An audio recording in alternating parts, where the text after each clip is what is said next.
Support comes from the Missouri Forest Products Association, saluting Earth Day on April 22nd with an ongoing commitment to help offset carbon emissions with sustainable harvesting of Missouri forests. Details at choosewood.com. Welcome to St. Louis on the Air. I'm Alex Hoyer. During this 10 o'clock rebroadcast of our show that aired at noon, there was an update to our first segment, the news involving Missouri's only clinic that performs abortions. Host Jim Kircher spoke with St. Louis Public Radio health reporter Sarah Fentem in anticipation of a judge deciding whether Planned Parenthood's St. Louis clinic could retain its license. That license allows the clinic to perform abortions beyond midnight. The judge issued a temporary restraining order this afternoon. The ruling keeps Planned Parenthood's license valid until a further ruling is made regarding the issues at the heart of the case. Those issues are discussed in the interview that follows, and there's important context about how the issue evolved over the past week. Later in the show, we'll learn about a festival at the Missouri Botanical Garden that's happening tomorrow, and we hear about a special barbecue that the Muslim Community Services of St. Louis puts on every year at Jefferson Barracks. But for now, here's Jim Kircher with reporter Sarah Fentem.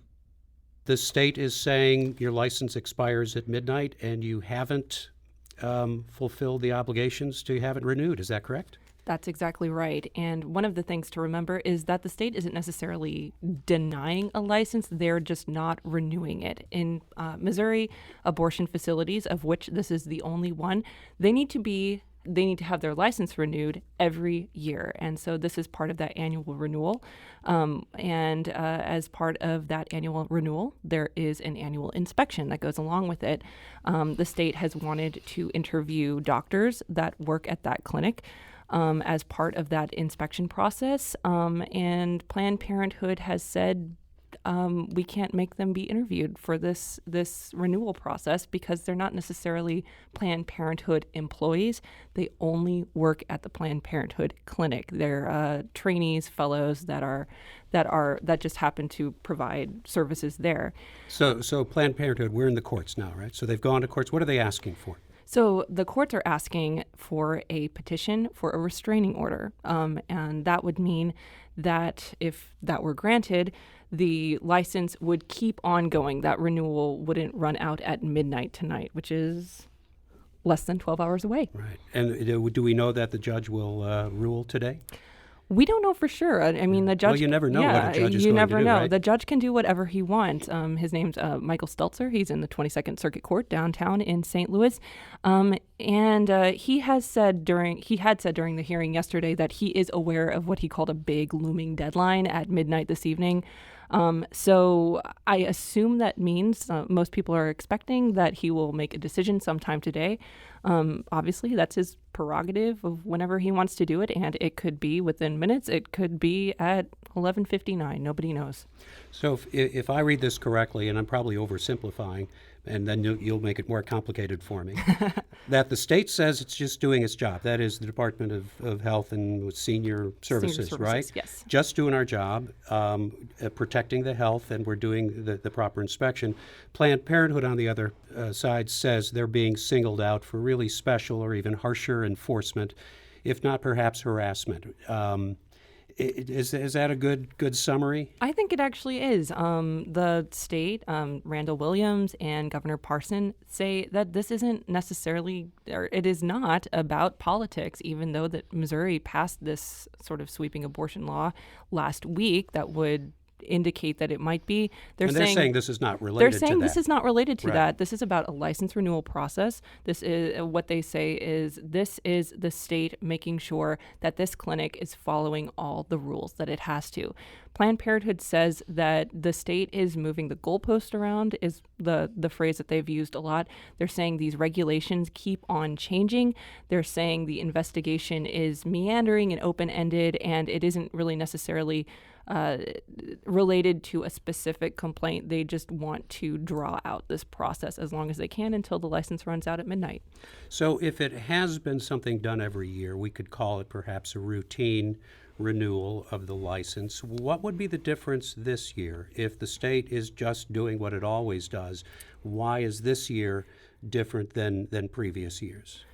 So both the state and Planned Parenthood agree on probably one thing, and that is this whole process is unprecedented.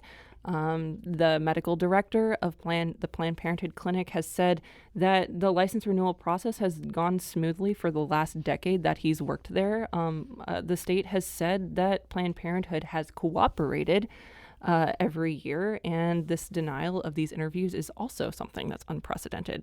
What the medical director says, the new thing is this year is That's that the medical director of the clinic. the Planned Parenthood Clinic. Yes. Sorry, the medical director of the Planned Parenthood Clinic on Forest Park Parkway says that what's different this year is that the state is they keep on changing the regulations and getting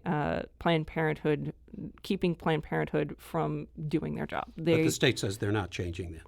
The state says that they're just enforcing the laws that are currently in place. So let's talk about a lot of this seems to hinge on these interviews, and there's two parts to this. One is the state, I think, says we're looking at something that we want to look at, something that happened at the clinic that we want to investigate, we want to look at, and we need to interview these people. Is that correct? Do we know, number one, what they're trying to get a handle on? And then let's talk about why people are saying we don't want to be interviewed about this. Yeah, and this is the crux of this whole, I don't know if you would call it a fiasco, but this whole situation is these interviews.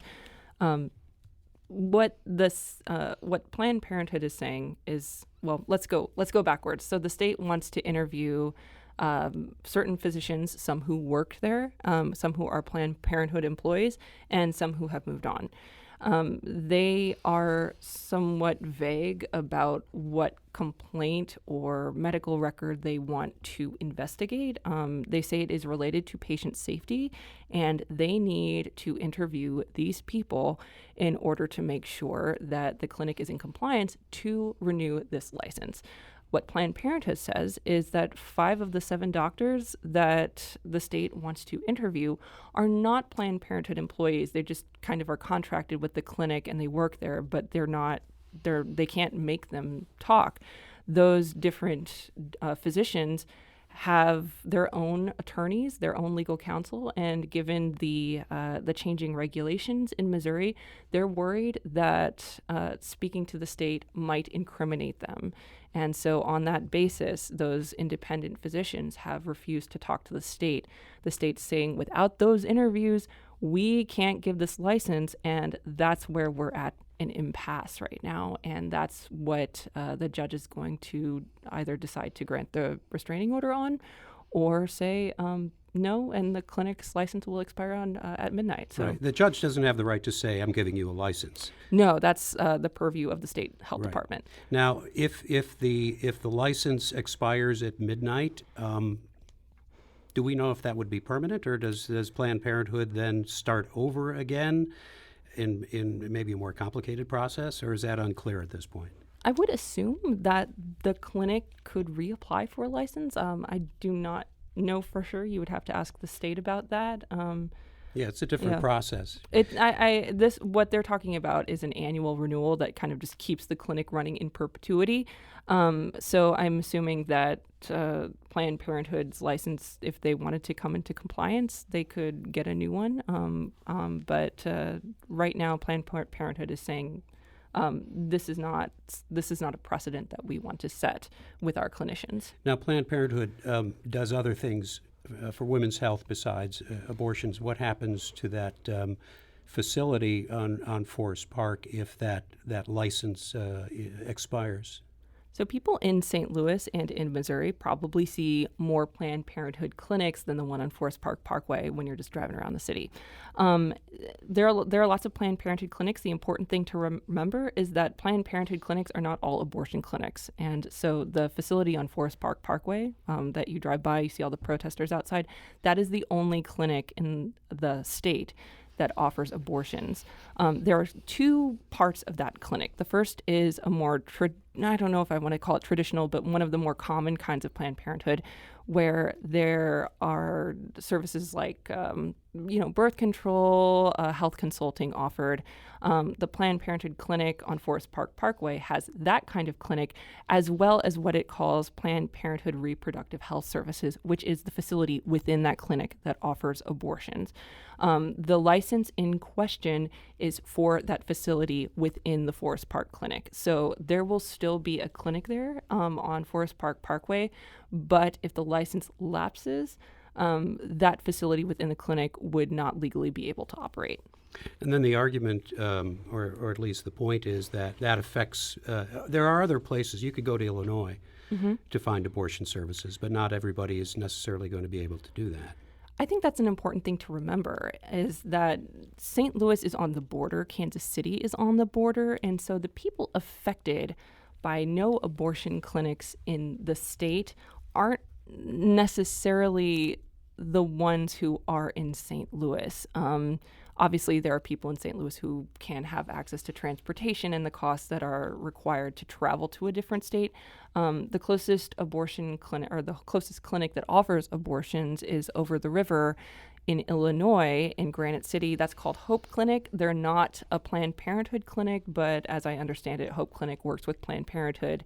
And the clinic on Forest Park Parkway is planning for, if the worst happens and they don't get their license renewal, that they will work with some of those clinics across in Metro East to help send people who are seeking abortions over the river.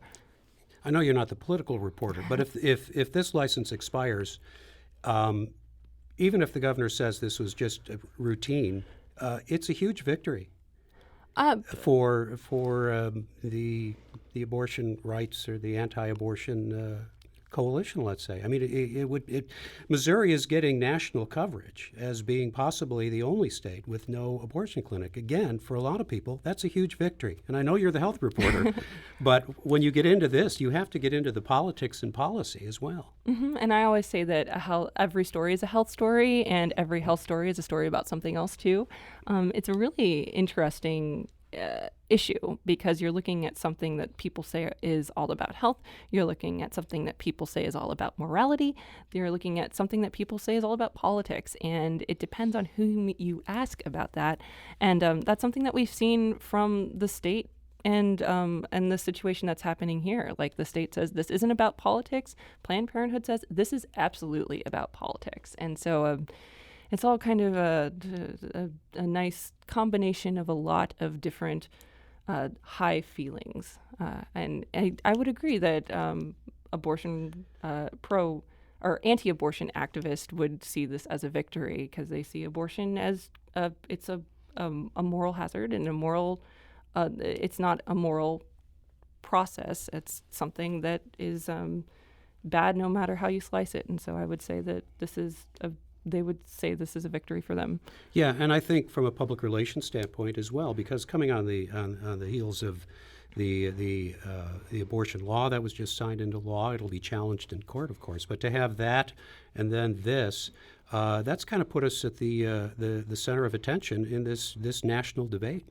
Right, and that you did a piece for the NPR this morning, didn't you?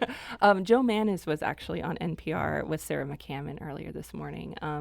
You can find my story on our website, stlpublicradio.org. So it was the political reporter right. who was reporting, yeah. And then we've also had other reporters that have been working hard on, for example, the protests that happened yesterday, and that I think is a testament to how hard our newsroom works, and I think it's also a testament to what kind of issue this is. It's not necessarily all a health issue. It's not necessarily all a political issue. It's something that has its tentacles in a lot of different areas. Yeah, it's not a story that goes away no matter what the judge decides today. Mm-hmm. Sure. And I think another interesting, I mean, obviously I don't know what will happen after the ruling, but if the clinic shuts down, I think that it's important to look at the effects that we'll have on access in St. Louis. Already in Missouri, that's the only clinic that's in existence, and already the majority of the area of Missouri isn't served by an abortion clinic. And so that's something also that I think should be looked at and followed is how this license renewal, whether it gets granted or not, affects the access of women in the state. Yeah, and again, I'll go back to Governor Parsons' address on this and some of the other things, that this is not related and yet to the political situation, and yet you can't extract it from the political situation. I think the optics, especially after this bill was passed last week, it comes quickly on the heels of that 8-week abortion ban that Parsons signed last week. And so I think that has heightened interest in this. And I think that makes it, even though he says this is not about politics, it makes it, whether he likes it or not, a part of the story. Yeah, great. Well, I want to thank you, St. Louis Public Radio's health reporter, Sarah Fentem, for being with us today and for continuing to cover this important story. This is St. Louis on the Air on St. Louis Public Radio, 90.7 KWMU.